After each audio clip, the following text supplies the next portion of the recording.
तो स्वागत है आपका आपके अपने YouTube channel Manjit education point में। हम यहाँ पर आज बात करने जा रहे हैं कक्षा 10 के 13.4 का सवाल नंबर 5 पर।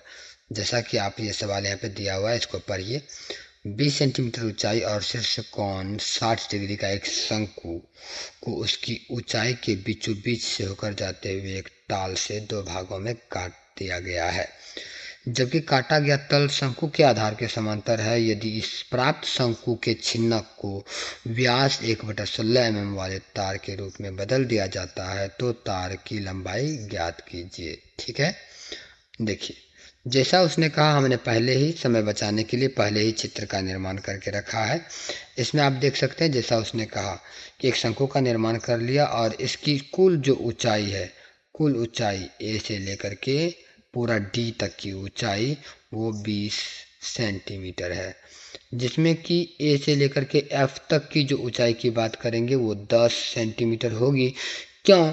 क्योंकि इसको ये जो ई एफ रेखा है काटा गया है, बी से सी तक के समांतर में काटा है और उसके बाद दोनों को बीचों बीच काटा है। और ये जो कोना ए है ये 60 डिग्री का है, जबकि ये ए से डी तक जो रेखा गया है ऊंचाई वाली, ये इसको समद्विभाजित करती है, अर्थात दो भागों में बांटती है। अतः हम यहाँ पे लिखेंगे कि कोण ए को एडी भुजा दो भागों में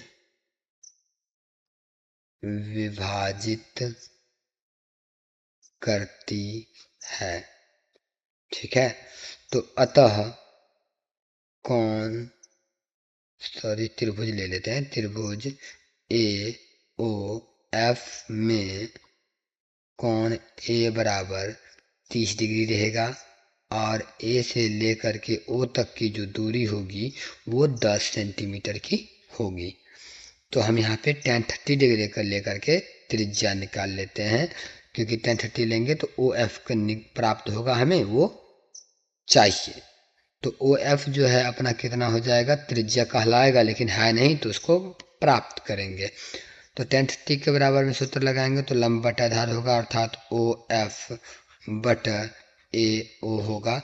और tan 30 का मान 1/√3 बराबर ओ एफ बटा ए ओ होगा।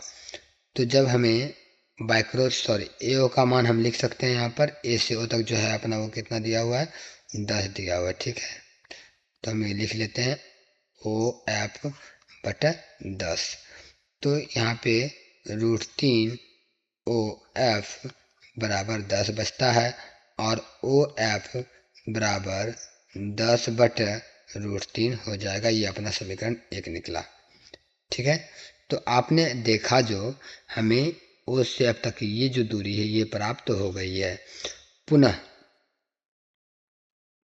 त्रिभुज ए डी सी में यहाँ भी वही रहने वाला है। कोण ए 30 डिग्री रहेगा तो सीधा हम tan 30 डिग्री बराबर सूत्र लिखेंगे डी सी बटा ए डी, क्योंकि लंब बटाधार डी सी लंब है कोण ए के लिए। तो इसका मान जो हो जाएगा अपना 1/√3 बराबर डी सी बटा ए डी, जो है वो ऊंचाई कुल ऊंचाई हो गई ना अब, तो ए से डी तक 20। तो हम लिखेंगे √3 बाय क्रॉस गुना करने पर √3 कोना कोनी गुना कर दीजिएगा, 20 हो जाएगा। तो डी सी बराबर जो प्राप्त होता है 20/√3 प्राप्त हुआ। ये रहा अपना समीकरण 2 के रूप में। चलिए पुनः आगे बढ़ते हैं। तो ये जो देख रहे हैं प्राप्त छिन्नक पहले प्राप्त कर लिए, जब इसको काटा तो हमें छिन्नक प्राप्त हो गया। और ये डीसी जो प्राप्त हुआ, डीसी अर्थात हम कह सकते हैं कि डीसी जो है बड़ी आर है, यानी ये जो डीसी है ये क्या है, बड़ी आर है, और ओ एफ जो है क्या है, छोटी आर है। तो यहाँ पे पहले हम लिख चुके हैं ओ एफ और डी सी, यानी हमें जो प्राप्त हुआ है अब तक में वो प्राप्त हुआ ओ एफ बराबर छोटी आर कह सकते हैं, त्रिज्या बराबर ये प्राप्त हुआ है 10/√3, और डी से सी तक जो प्राप्त हुआ उसको कहेंगे बड़ी आर, और ये हमें प्राप्त हुआ है 20/√3। अब आप समझ चुके हैं कि छिन्नक का आयतन हमें निकालने में कोई परेशानी नहीं होगी। छिन्नक का जो आयतन होगा उतना आयतन ही उस बेलन का आयतन होगा। तो हम यहाँ पर लिखेंगे अब सीधा छिन्नक का आयतन बराबर, ठीक है, छिन्नक, इसको इरेज कर देना पड़ेगा, छिन्नक का आयतन, छिन्नक का आयतन बराबर सूत्र होता है 1/3 पाई एच इंटू बड़ी आर स्क्वायर प्लस छोटी आर स्क्वायर प्लस बड़ी आर इंटू छोटी आर, ठीक है।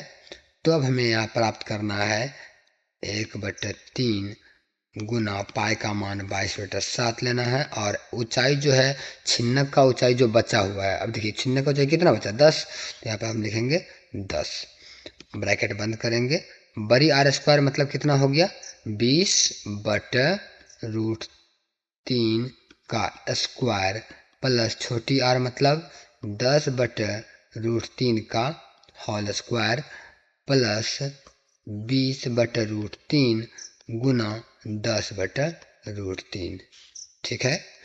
1/3 गुना 22 हो जाता है 220/7, ब्रैकेट इसको गुना कीजिएगा तो 400/3 जोड़ 100/3 वर्क करने पर ऐसा होगा, प्लस इन दोनों को गुना कीजिएगा तो 200/3 प्राप्त हो जाएगा।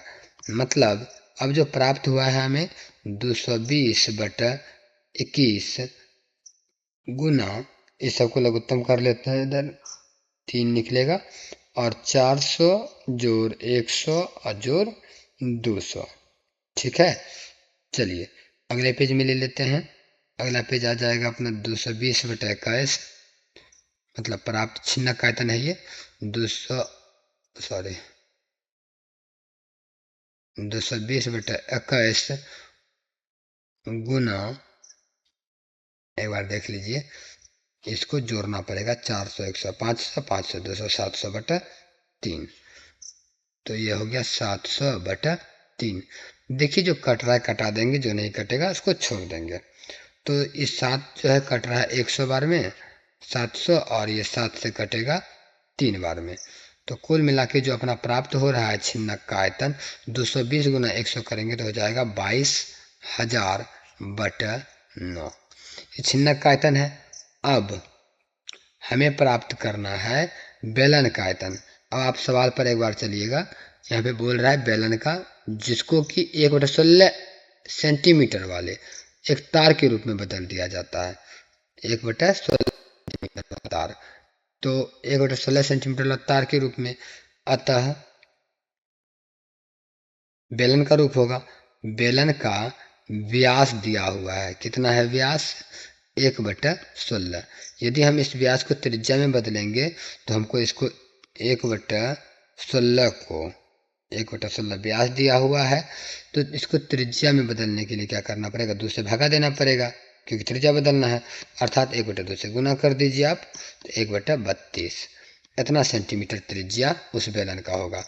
अब हमें बेलन का आयतन निकालना चाहिए, बेलन का आयतन, बेलन का आयतन बराबर क्या सूत्र होता है पाई आर स्क्वायर एच, मतलब 22/7 गुना आर स्क्वायर मतलब हो गया 1/32 गुना 1/32, और चूंकि अपने पास ऊंचाई नहीं है तो ऊंचाई को छोड़ देते हैं, और ये जो बेलन का आयतन है ये बेलन का आयतन उस छिन्नक के आयतन के बराबर है, अर्थात ये छिन्नक का आयतन जो है वही यहाँ पर बैठेगा 22,000/9।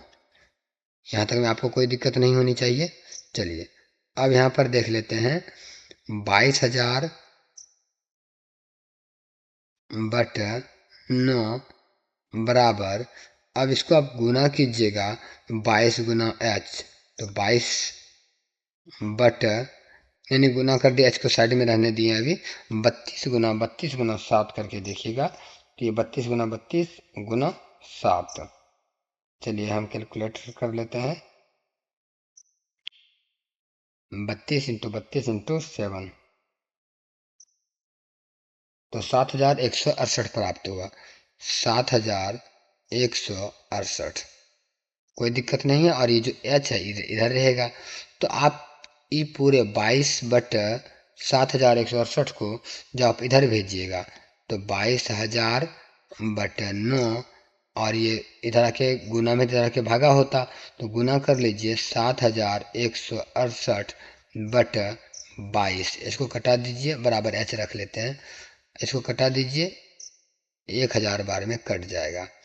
और 9 से 7,168 को भगा देना है। 7,168 को 9 से भाग देने पर 796.44 प्राप्त होगा। 9 एकम 9 काट देते हैं और 796.44 प्राप्त हुआ। और इन दोनों को आपस में गुना करेंगे तो हमें प्राप्त हो जाएगा h बराबर 796.44 गुना 1,000। तो प्राप्त हुआ टोटल, तो प्राप्त हुआ हमें 7,96,440, 7,96,440 सेंटीमीटर। यही आपका आंसर हुआ। इसको आप मीटर में बता सकते हैं, कोई दिक्कत नहीं। मिलते हैं नेक्स्ट वीडियो में, तब तक के लिए धन्यवाद।